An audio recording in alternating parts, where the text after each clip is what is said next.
من الشيطان الرجيم وإذ يرفع إبراهيم القواعد من البيت وإسماعيل ربنا تقبل منا إنك أنت السميع العليم صدق الله العظيم. Alhamdulillah, syukur kepada Allah Subhanahu wa taala bertemu kita seperti biasa. Ya, kita akan berbincang dalam fiqh sirah jilid yang pertama dalam bab yang seterusnya, iaitu penyertaan Rasulullah sallallahu alaihi wasallam dalam usaha membina semula Kaabah, Al-Kaabah. Jadi muslimin muslimat yang dirahmati Allah sekalian, alhamdulillah, ya, kita makan limau Cina banyak. Alhamdulillah, ada yang okey, ada yang cerit-berit. Ya, semua nampak urut keemasan, tanda kekayaan. Ya, tanda kekayaan. Baik, nampak kurang malam ni. Sambut oleh tamu Cina. Baik, kita lihat dalam surat 75. Siapa yang ada kitab surat 75? Betul. Kaabah ini telah dibina oleh Sayyidina Ibrahim alaihissalam untuk mengerjakan ibadat kepada Allah Subhanahu wa taala. Mana Nabi Ibrahim bina Kaabah atas perintah Allah Subhanahu wa taala. Pembinaan dapat dilaksanakan selepas mengalami beberapa persengketaan dan permusuhan dengan penyembah berhala. Nabi Ibrahim, kita kisah dia telah menghancurkan berbagai-bagai berhala, ya, yang dibuat oleh bapanya sendiri, dan pembinaan ini diselenggarakan mengikut wahyu ilahi seperti yang tersebut dalam Al-Quran. Mana Kaabah ni atas perintah engineer Allah Subhanahu wa taala, yang membinanya dalam bentuk 4 segi tepat, 2 segi tepat, 4 segi sama ke, ya, desainnya simple, tapi itulah pembinaan pertama di atas muka bumi Allah Subhanahu wa taala. Ya, mendesainer dia pula, engineer dia dah designer pula, engineer kan. Cakap orang Melayu ni apa? Engineer pula. Arkitek lah. Satu tak betul, tak ada orang betul. Betul Ustaz. Ya, arkitek dia. Arkitek dia ialah Allah. Ya. Arkitek bahasa Melayu ni apa kan? Jurubina. Ya. Bukan jurukira. Bukan jurubina lah. Sampai isyak lah jurubina, jurukira. Baik. Dan Allah menyebut wa iz yarfa'u Ibrahim, dan ingatlah ketika Ibrahim meninggikan, membina dasar-dasar Baitullah bersama qawaidal bait, membina dia punya fundamental, asas kepada binaan Kaabah itu. Ya. Seraya berkata Rabbana taqabbal minna, seraya berkata, ya Allah,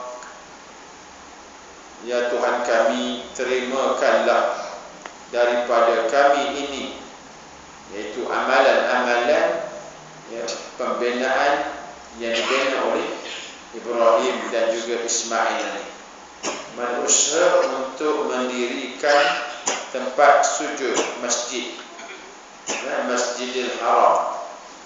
Ya, dulu masa kecil-kecil itu kenapa lah kata haram, kenapa tak Masjidil Halal? Masjidil Dirar ada, ya, satu qaryah, satu lagi pula bina masjid.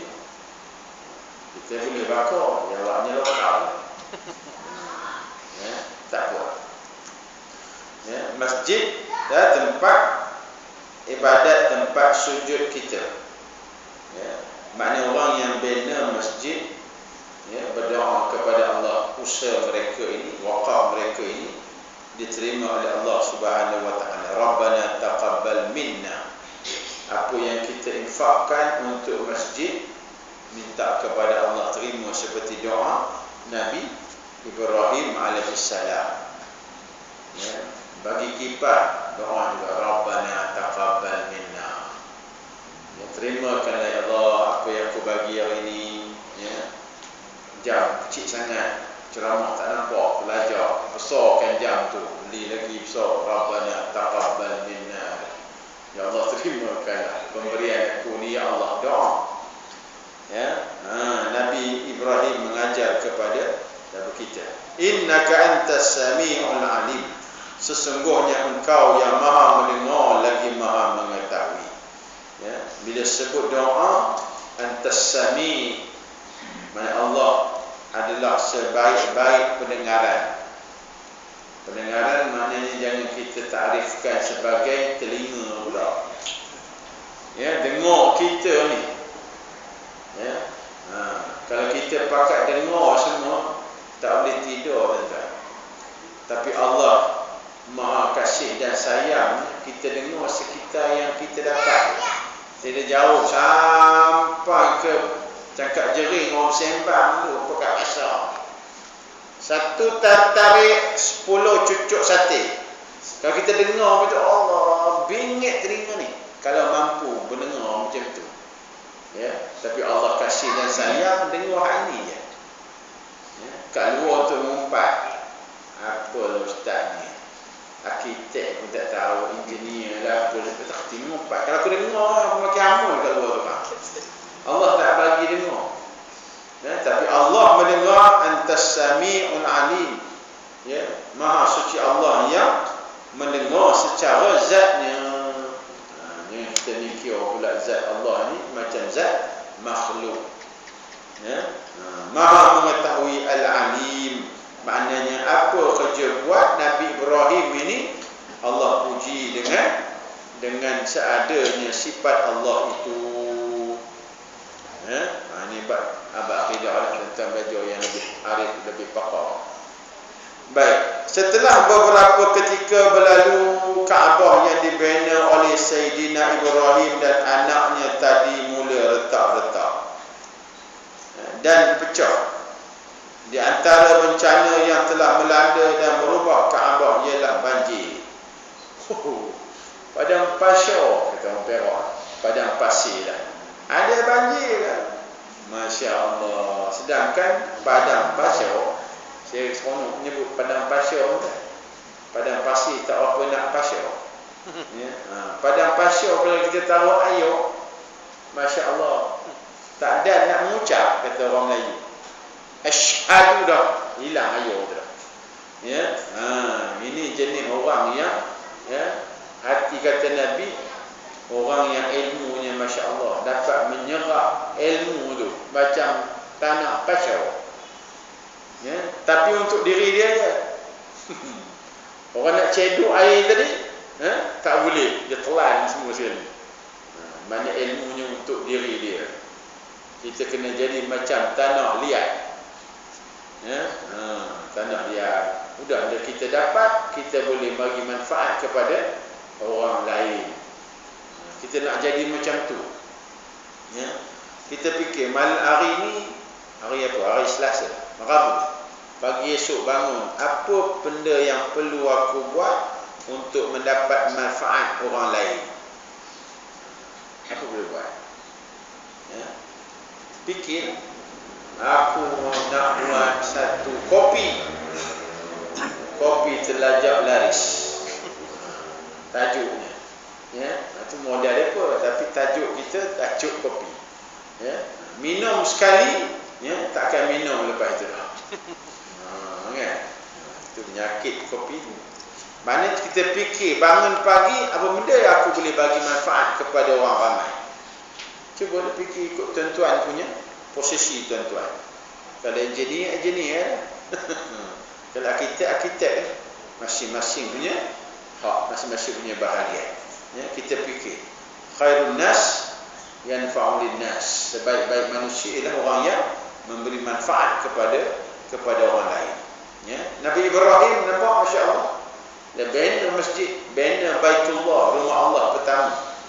Duyun-duyun manusia pergi sampai merangkak, mengesek.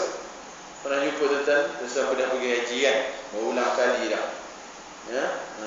Arab yang jual shawarma tu pun dah kenal dah. Anti lagi katanya. Cakap Melayu.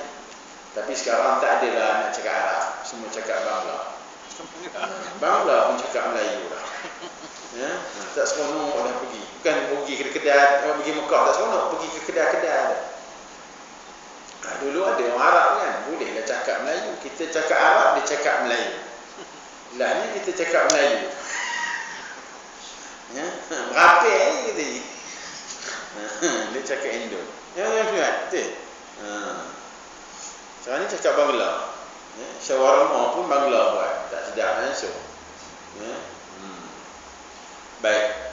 Maknanya manfaat kepada manusia sejagat. Nabi Ibrahim punya kerja. Ya. Maknanya banjir, tu cerita banjir tadi, macam mana boleh jadi banjir? Ini dikatakan kudrah Allah Subhanahu wa taala. Ya, yang kita rasa tempat kita tinggi, kita selamat. Ya. Tak pernah datang banjir. Tapi ini sebagai tanda kekuasaan Allah. Beberapa tahun sebelum dibangkitkan Rasulullah, dah pernah banjir dah dulu. Ya. Bukan zaman kita saja banjir. Kerosakan ini menyebabkan puak-puak Quraisy terpaksa berusaha mendiri semula binaan Kaabah ini lantaran kehormatan dan kemuliaannya. Masjid ataupun Baitullah ini dah retak nak roboh. Ya. Justru Kaabah itu telah pun dimuliakan dan dihormati sejak beberapa masa yang lampau yang telah diwarisi dari Ibrahim alaihissalam. Ya, zaman Rasulullah pun ada berlaku banjir. Dalam usaha pembinaan semula ini Rasulullah sallallahu alaihi wasallam telah turut serta memberi sumbangan fikiran dan tenaga. Baginda sendiri telah usaha mengangkat batu-batu dengan tangan baginda sendiri. Maknanya Nabi ajar kepada kita supaya memelihara masjid. Ya. Kita tak ada duduk di Mekah lama-lama, tangkap di Immigration Arab, halau tu. Tak boleh. Jadi mana tempatnya? Rumah Allah, masjid. Kita ni, di qaryah kita sekarang ni. Ya, cuba fikir apa yang perlu aku buat untuk memakmurkan masjid lama Goping pula. Taiping, minta maaf. Dah confused. Goping pun ada masjid lama juga kan? Ini pun Taiping masjid lama juga. Ya. Jangan kita imam ada, orang lain ada. Jangan begitu. Ya. Kita kena fikir apa yang aku perlu buat, idea ke apa ke untuk kepentingan masjid. Tak semestinya bagi wang ringgit. Ya, datang mak imarah tu masya-Allah. Hebat dah. Ya. Hebat dah kita mak imarahkan masjid kita. Nabi pun itu juga. Gotong royong Nabi. Ya. Ini kalau masjid buat pengumuman esok ada akikah 3 ekor kambing. Berjujur datang. Kambing pun lari. Ya. Cuba pengumuman masjid. Esok tuan-tuan pagi Ahad ni ada gotong royong tuan-tuan. Ya. Makanan disediakan. Tak disebut. Confirm nasi lemak, roti canai, teh tarik. Udah. Ya. Bak sebut gotong royong, tinggal tong je, semua go. Ya. Tong je ada, go semua. Ya. Rasulullah ada, tak ada. Rasulullah ikhlas kerana bina Baitullah tadi. Usaha Rasulullah sallallahu alaihi wasallam telah memberi kesan begitu mendalam di mana baginda telah dapat mengatasi masalah yang dihadapi oleh puak-puak Arab. iaitu siapakah yang lebih utama meletak semula Hajar Aswad ke tempat asalnya. Berbalak mereka walaupun satu parti. Berbalak mereka tuan-tuan. Ya, kita hari ni satu parti berbalak juga. Puak Quraisy ni yang mengcover 20% kat aku. Kau dapat projek bagi aku 20%. Masing-masing dapat habuan juga tapi berbalak juga. Ya. Kita ni kita tahu dah. Ya, Rasulullah sebagai orang yang dapat menyelesaikan atas usaha apa? Cadangan puak-puak inilah. Siapa yang mula-mula masuk ke Masjidil Haram di waktu subuh, ya, takdir Allah Rasulullah, ya, hadir, maka inilah orang yang layak. Ya, agak-agak macam mana kita buat ngurusi masjid. Orang yang mula-mula masuk masjid waktu subuh, kita lantik dia jadi pengurusi. Oh, Haji Mansur. Sebab apa dia buat? Sebab dia tidur di masjid. Dia masjid? Dah. Contohlah. Semua pakai kunci jam. Ya, untuk bangun jadi pengurusi masjid. Berebut. Bukan di sini dan tempat lain. Perbalahan ini dapat diatasi setelah mana semua puak-puak yang berselisih setuju dengan apa yang dicadangkan oleh Rasulullah sallallahu alaihi wasallam, kerana baginda memang terkenal di kalangan orang-orang Arab di masa itu dengan Al-Amin, yang mempunyai amanah dan disukai ramai. Bukan susu Cak Junjung, disukai ramai. Kita kena jadi orang yang disukai orang lain. Seronok kawan dengan dia. Kita kena jadi orang itu. Jangan orang yang dibenci. Duduk seorang-seorang dekat masjid ni. Dulu punya cengeng, masa jadi pengarah dulu. Begitu muka. Bila pencin dulu, siapa tak menegur dia. Ini berlaku di Putrajaya, tuan-tuan. Pengarah pengking. Cuti bersalin pun payah. Dapat. Cuti sakit anak pun tak bagi cuti. Ya, tak kesian lah tu. Tak berberi kebinatangan lah sikit lah, bahasa kasar sikit. Bila pencen baru kau tahu. Kita buat dia duduk orang dah penuh sah depan baru dia datang. Tahu bahasa pun dulu. Ni marah dah pencen. Siapa yang pernah kena ligan dengan dia tu padat. Orang mengumpat. Berlaku di Putrajaya. Pengarah besar. Besar mana? Wallahu a'lam. Besar lah. Kita kena jadi orang yang disukai ramai. Ya? Dan Nabi ini dikenali sebagai Al-Amin, orang yang amanah. Ya? Bukan Nabi daripada parti amanah, tidak. Haji melawak je, bagi seronok sikit, mati sikit kan. Ya? Parti ada Nabi, Nabi ada parti ke? Dia orang tanya, Ustaz, Nabi Muhammad ada parti ke? Macam mana mikir kau jawab begitu? Parti Islam. Tak ada nama parti macam tu kan? Ya, tak jawab ya, cukup tu. Aku lebih pula bang. Dah parking double line. Baik. Ya, Al-Amin mana orang yang amanah. Sebab apa amanah? Kerana Nabi ni ketika duduk di Mekah, ya, harta-harta orang Quraisy berdagang, berperang ke apa ke, akan beri kepada Nabi Muhammad sallallahu alaihi wasallam. Nabi tolong simpan harta dia. Harta derma dia ke, harta dia rompak ke, Nabi semuanya menjaga. Ya, bodohnya puak Quraisy ni. Itu namanya jahiliah tu. Ya, dia percaya ke orang tu tapi dia tak sokong. Kamu ni saya teringat lagi cerita keluarga sikit lah. Allah yarham. Ustaz Roslan ni tanding di kawasan Zul Tengah Rapat. Ramai mak saudara, pak menakan, ya. Berubat dengan Allah yarham. Kamu ni lah aku berubat dengan kamu tapi dok menyokong kamu katanya. Ya, tu dah, ya. Tidak lah nak dia Hijau kawan. Hijau dah biasa dah warna biru. Macam mana kan? Saluran satu. Biasalah tu. Ya. Tak mana cerita tadi?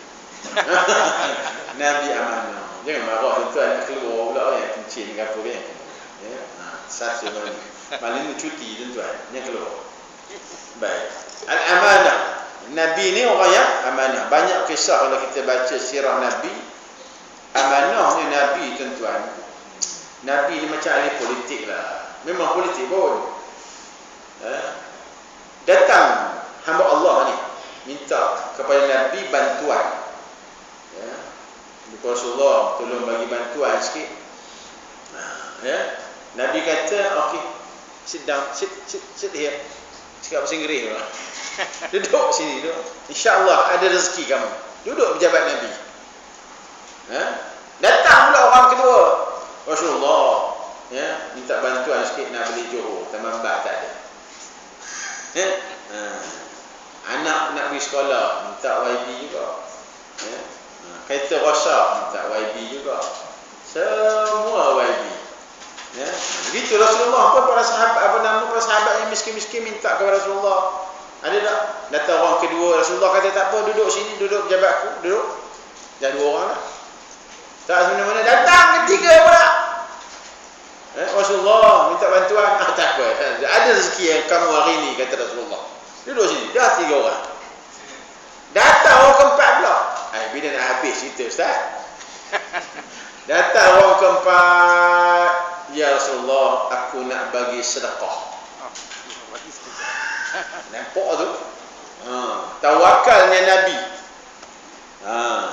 Ya, tawakalnya Nabi. In tansurullah yansurkum wa yuthabbit aqdamakum. Ya, bila kita tawakal rezeki datang. Ya. Maka sahabat ni bagi beberapa perak. Dipanggil uqiyah. Bukan tuqiyah pun. Uqiyah. 4 uqiyah perak. 4 uqiyah perak ni, satu uqiyah ditafsirkan 119 gram perak. Mana ada 4 uqiyah. Ya, 119 gram perak. Rasulullah pun bagi ambil satu uqiyah, 3 orang minta kan, satu, tinggal satu lagi. Maka Rasulullah pun buat pengumuman, siapa sini yang nak lagi bantuan ni, ya, maka masyarakat pun tak ada yang nak ambil. Maka Rasulullah pun bawa balik satu uqiyah 119 gram perak. Berapa nilai agak-agaknya puan? Cek kira. Ya, Samsa, Pak Cat, non. Berapa puan? 119 perak. Berapa ringgit tu? Kena kira ni baru jelas. Awak terhenti melimah ni, awak bagi duit kat isteri, beli mana-mana. Kaya ni macam mana? Berapa agak-agak? Perak. Perak tak tahu, semua pakai berlimah je. Kaya komen ni. Berapa? Buat RM50 tak ada? Lebih kurang lah. Tengah bincang dia apa tu? Musyawarah tu, amruhum syura bainahunna. 50 lah, buat RM50. RM50 betul dia murah ittifaq ulama. RM50 Rasulullah bawa balik tidur Rasulullah, letak bawah bantal. Rasulullah pun letak bawah bantal tuan-tuan. Ya, kita letak harta bawah bantal, ada bawah tilam lagi. Kepu-kepu. Letak bawah bantal. Malam tu Rasulullah tak boleh tidur, solat sunat Rasulullah. Ya, Rasulullah solat sunat, dan bangun. Aisyah pun bangun. Wahai Rasulullah, turun ayat Quran ke? Rasulullah kata tak. Apa boleh bang ibunya, wahai bang Rasulullah? Rasulullah jawab, aku cukup risau nak pegang RM50 tadi. RM50 cukup risau. Takut aku mati sebelum aku mengagihkan kepada orang lain. RM50. Allah, kita 26 bilion. Bagi balik pula tu kan tengin namanya. Tak pernah aku jumpa Perdana Menteri orang pilih tengin. Orang bagi dia, orang ambil lah. Bagi balik boleh bertekad-tekad masjid. Tuan-tuan, 26 bilion tuan-tuan. Kalau masuk ke masjid ni, letak RM50 tu, penuh ni. Sedia mana Ustaz? Ha? Tidak, orang bagi tu duit kita, orang derma kepada kita. Tak tahulah awak kata dia tengin. Baik terlebih. Speaker ni sampai kepala polis ke? Sampai. Sampai? Oh, tak cakap ingat dalam ni. Saya tarik balik. Apa Ustaz? Cakap gedegor, takut lah je. Ini cerita amanah tadi, amanah.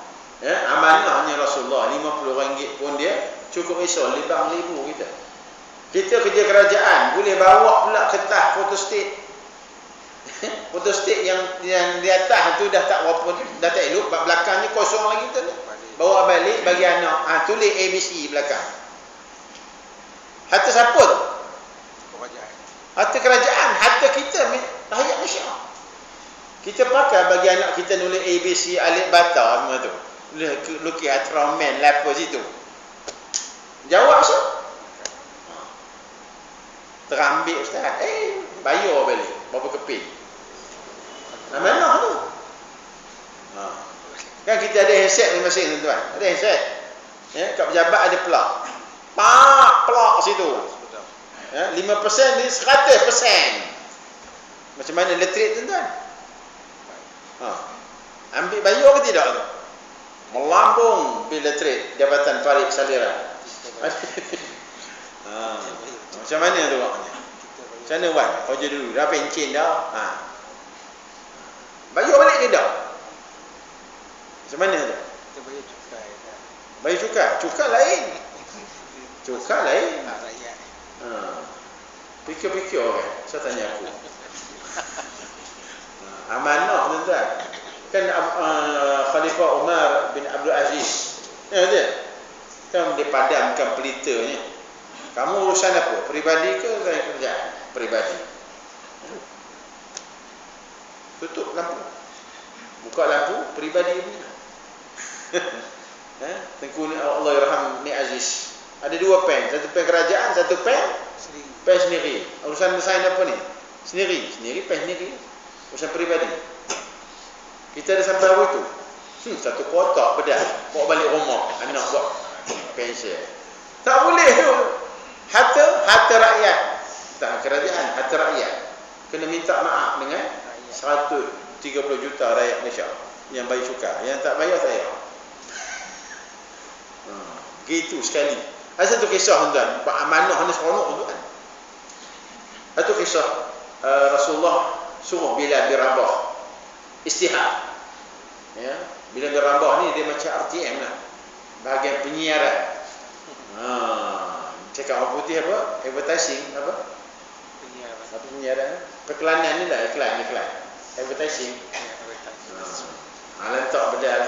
Ya.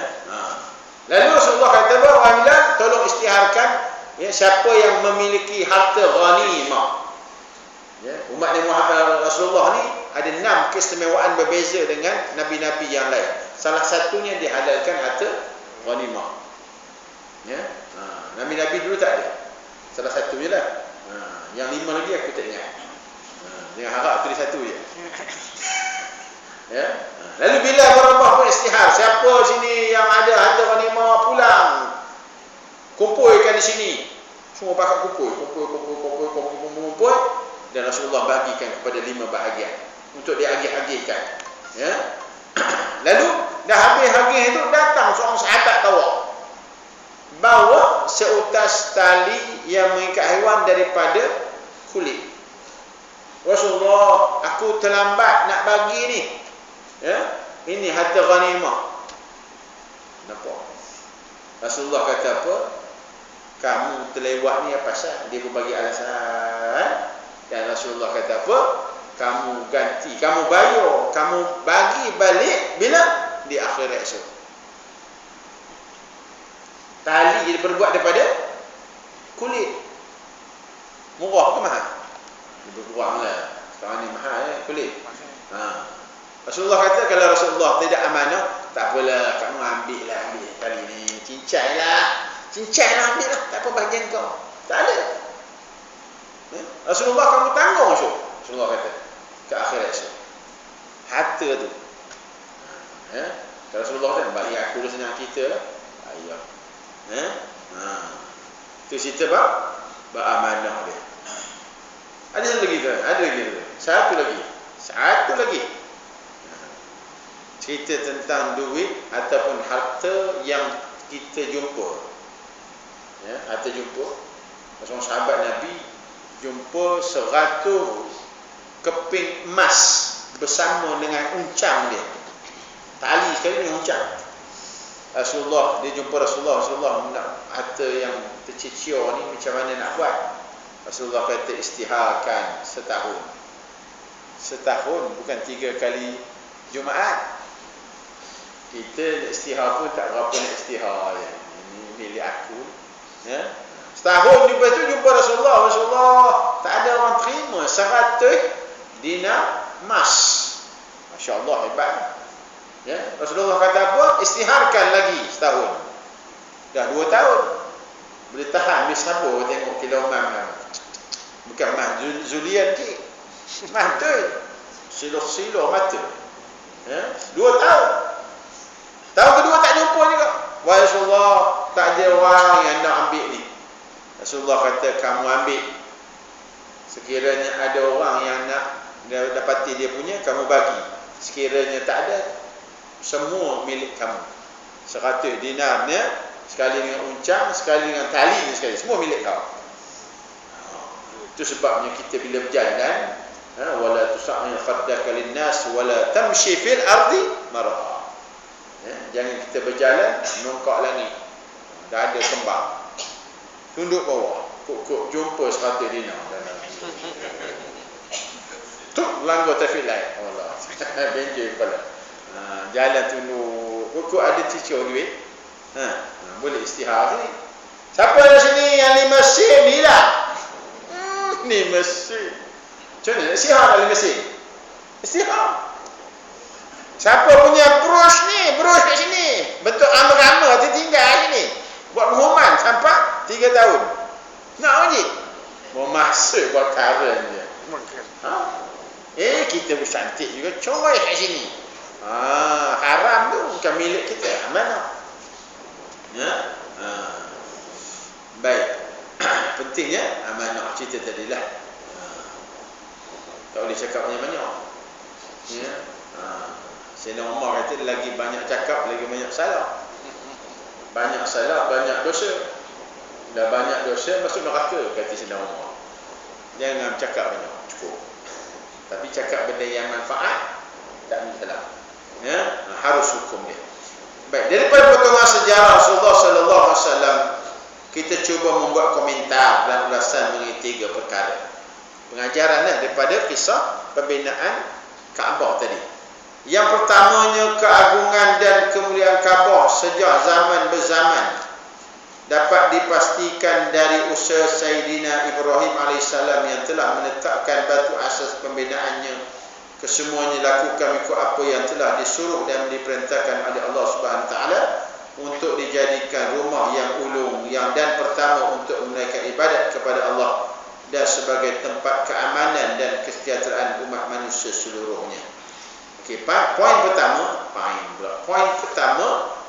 keagungan dan kemuliaan Kaabah ni daripada zaman para malaikat lagi. Dikatakan dalam sirah 2000 tahun sebelum turunnya Nabi Adam. Dah ada asas pembinaan Kaabah di situ. Mana Kaabah ni telah ditawaf oleh para malaikat. Ikut kajian sains, wallahu alam, saya terbaca tuan-tuan, tawaf di Kaabah itu sama dengan tawafnya para malaikat di Sidratul Muntaha. Kajian sains mengatakan jumpa di planet Marikh apa? Ada ke planet Marikh? Satu gelombang pusingan, wallahu alam, tipu orang putih, teman putih pun koma lah. Pusingan itu di angkasa raya sama dengan di Kaabah, dia punya pusingan itu. Mana keagungan kemuliaan sejak zaman berzaman lagi Para malaikat dah tawaf dah situ. Ya, jinnya Islam pun dah tawaf di situ dah. Ya.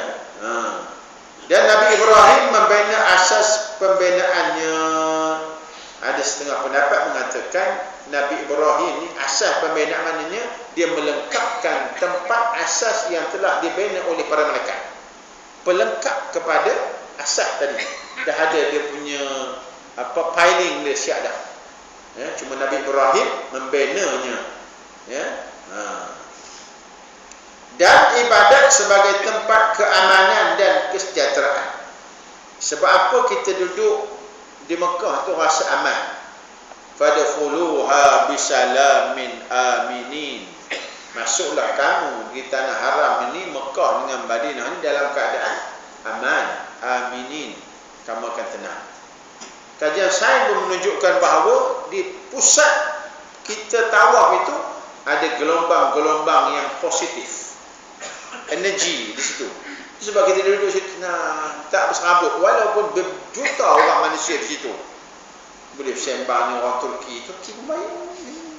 Sembang dengan India, sembang. Kita menumpang tepi juga. Sembang saya, tak ada dia marah pun. Saya tangkap selfie lagi. Kan? Belakang Kaabah. Seronok duduk situ. Ya, tanah haram. Ya. Walaupun Kaabah itu agung dan mulia sisi Allah, tapi tidak berarti pula bahawa Kaabah itu boleh memberi suatu kesan dan pengaruh terhadap mereka yang melakukan tawaf di kelilingnya. Jangan kita jilat pula Kaabah tu berat kan.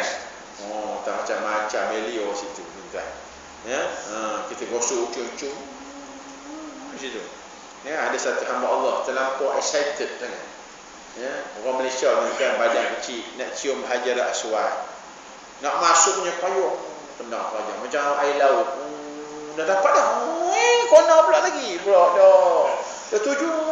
Tolak dia orang pula. Kecil orang Malaysia ni kan. Boleh kotak-katik kan. Tetapi akhirnya muslimat ni berjaya tuan-tuan. Berjaya. Masuk kepala. Oh, seronok laga dapat cium Hajar Aswad. Tapi itu nak keluar tak boleh. Bodoh. Dekat 10 minit situ lemah. Tak boleh keluar. Orang tolak sini. Dah, ucap rasi keluar. This is a true story tuan-tuan. Muslimat nak sangat cium Hajar Aswad. Cium suami tak nak. Ini dia ni tu, dia tak cium dia. Dah ada melatah tu. Cium Hajar Aswad sungguh-sungguh dah tak boleh keluar. Suami yang halal tu tak nak ciumnya. Ya, cium suami tu. Ya, cium suami wajib ke sunat? Wajib. Dia. Komen sesuai ni. Ya. Maknanya janganlah kopi tu sangat. Rasulullah pun melambat je. Ya, melambat atas unta kan. Melambat cukup lah. Kita beria benar. Ya. Kalau dapat, alhamdulillah. Ya, memang dapat anda cerita benar tuan-tuan. Ya, dia pergi haji orang Malaysia ni. Dia excited dia nak cium Hajar Aswad tuan-tuan. Ya, dia kata balik Malaysia, aku berjaya. Siapa pun tak kacau aku nak cium. Tak ada tolak-tolak. Bila mikir cium ketika nak pergi Padang Arafah. Semua dah pergi Padang Arafah, dia seorang tinggal. Cium. Habis haji dia. Ya, tak ada orang lah. Boleh tengok buka kelambu Kaabah. Ya, nak sangat. Yang wajib, yang rukun tak ikut. Nak ambil yang sunat tadi. Ya, jangan apa pecu. Ya, kebanyakan muslimat lah dia terlampau. Buku-buku itu ya, kalau melontar, masya-Allah, habis terkebak-kebak tu. Kebak-kebak jubah dia tu. Ya, melontar muslimat macam mana melontar? Kepit ni. Kepit. Macam kepada suami kita kepit. Sikit dah lah. Ini pokoknya, tu dia. Dengan payung keluar, dengan selipernya, dengan kayu. Habis semua tu. Ya, ada cerita kita betul tuan-tuan. Ada hamba Allah ni kepala botak. Bila orang push. Masa itu zaman satu tingkat bawah aja. Atas tak ada dulu. Ya, mangkuk tu tuan-tuan dah pergi ya. Bila push ni, ya, ada hamba Allah ni, lelaki terjatuh dalam tu. Itu bila bangun, syaitan katanya. Dia bohong.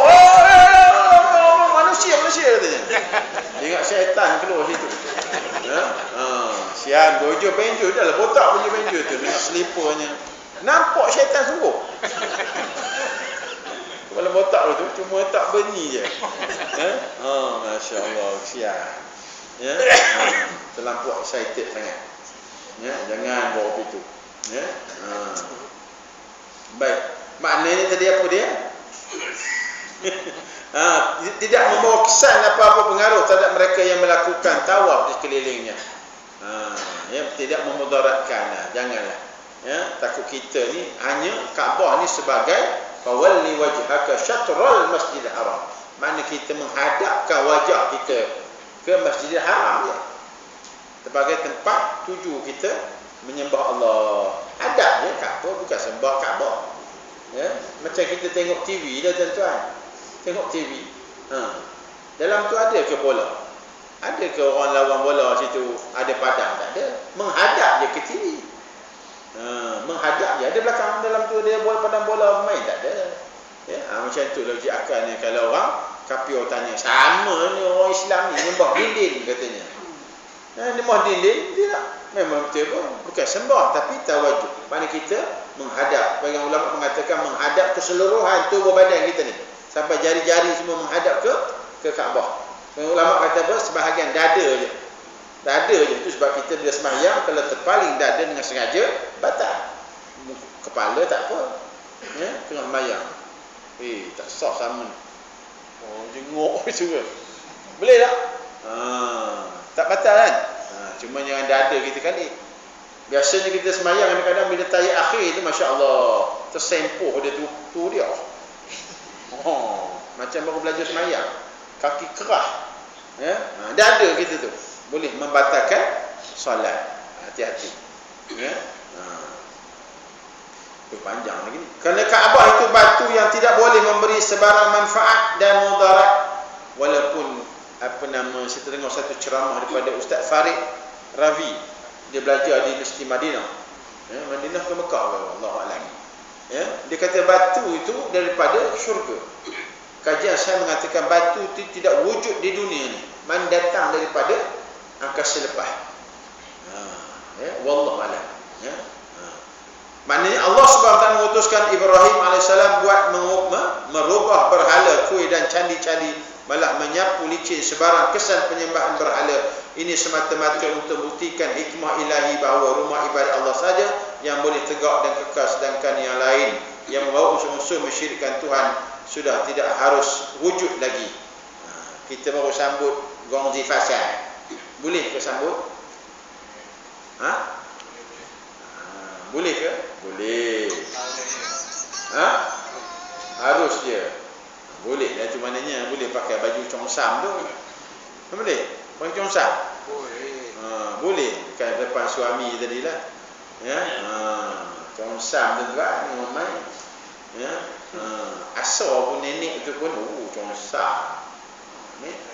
Boleh nak sambut? Boleh. Tetapi kadang-kadang seorang mu'alaf Cina beritahu, mu'alaf yang masuk Islam, dia ceramah. Hati-hati tuan-tuan. Dalam kita menyambut Gongsi Facai ni, ada perkara-perkara syirik berlaku. Hati-hati. Ada. Ketika mana? Ketika persembahan.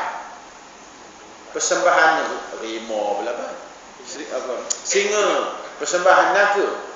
Di situ persembahan limau tu kepada siapa? Ada unsur-unsur syirik di situ. Hati-hati. Sambut-sambut juga. Ya? Memang betul pun dia nak menangkap hantu raya. Hantu Cina kadang-kadang dia pasang tengah malam hantu turun.